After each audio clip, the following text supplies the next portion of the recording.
For the Reds fans that might not know already, do you want to just tell us a little bit about your managerial career so far, a bit of your background? Yeah, I mean, it's not big, to be honest with you. I've only actually been in management for 3.5, knocking on 4 seasons now, obviously, if you count this season. Started off fresh at the bottom of the pyramid, to be honest, in West Midlands Regional Division 2, where I was joint manager with another lad called Andy Park, who's now manager at Darlaston in the West Midlands Prem. And it was a team that we created from scratch, really. There was nothing there.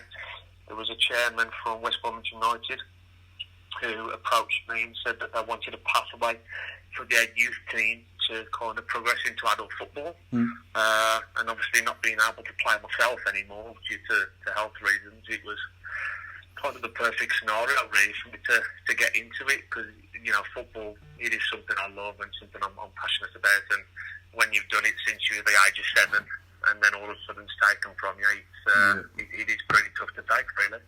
So I started there.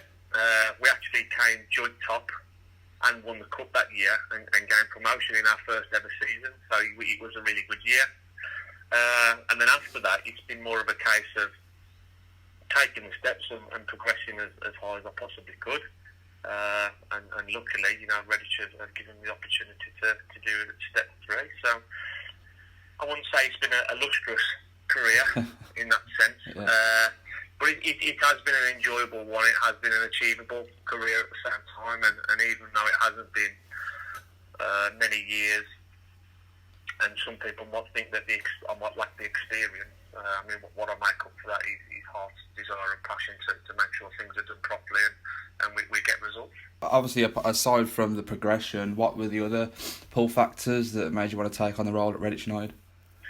I mean, obviously, I know I've worked with Ali before, who's director of football there.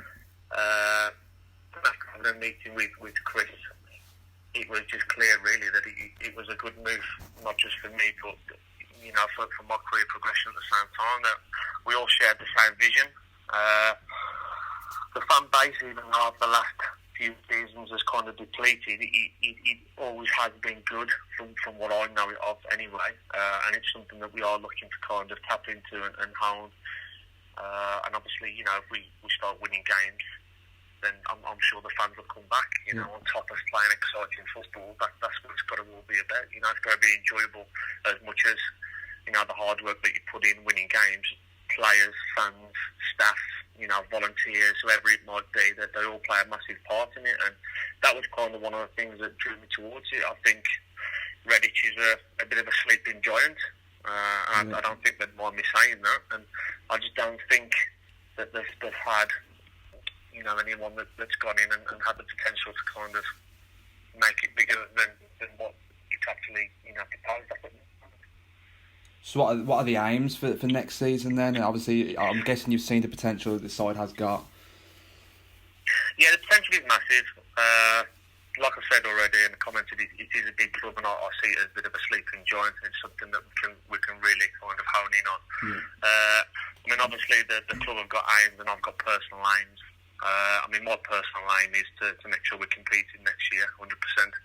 I think any manager that goes into football and don't want to compete, I think they kind of need to look at themselves and think, why am I doing it? Because no one should be there at the start of the season and not want to compete. Go through the motions and kind of play that way. So, yeah, I mean, my personal aims are to go and compete. For me personally, we need to be competing next year, and I've got no kind of qualms, or I've got no issues with us putting a team together that can do that. As yourself as a manager, what attributes do you bring? What can we expect to see from you on the touchline?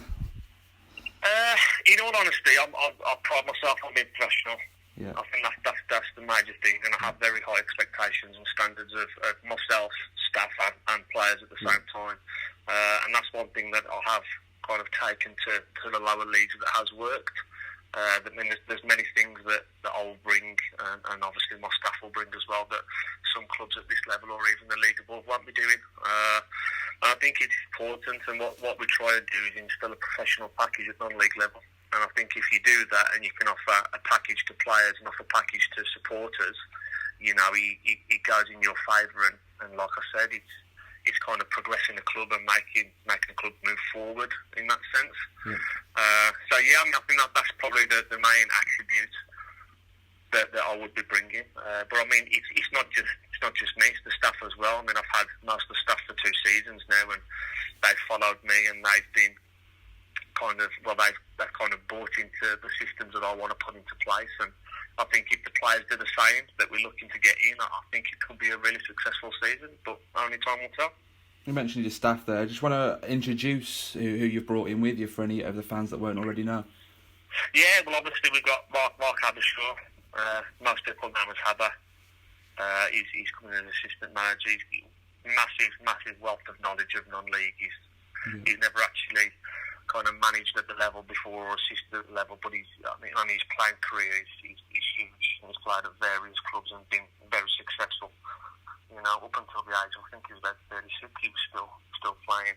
He's probably going to, give me a clap on the back of the head for saying that, but no, he's he's a good lad. He's Mr. Motivator, I like to call him. He's one of those people that does the jobs that sometimes people struggle to do, and he's very good at pulling arm around people and motivating players to get the best out of them, which is something that every club needs, in my opinion. Yeah. And obviously the coaches, there's Chris that's already there. I think he was there for a few games last season. We decided to keep him on. His knowledge of the game is brilliant. He's current. I might get the title wrong, but I think he's the current head of academy for Paris Saint-Germain for England. So obviously anyone that he sees at a level, he can kind of send over to Paris Saint-Germain and go from there. We've also got Max, who's UEFA qualified. He's coming on board, and Hayden Foot as well, who's UEFA qualified coach, but he's also stat and analysis man as well, which again is something that's important to have in a club, especially at this level. After that, it's a big team. I like to have trusted people around me. Yeah. We've got John Davis, who's the goalkeeper coach, who's coming on board, and a lad that everyone should know from last year is Adam. Yeah. And I think, and again, I'll probably get another slap around the head, Muriask. I think that's how you pronounce it. Yeah. But again, he was there last year, and people should know him anyway. He's a good face. He's very good at what he does, and I thought it was important, especially having him and Chris there, to keep a bit of continuity with the club and continuity with the players as well.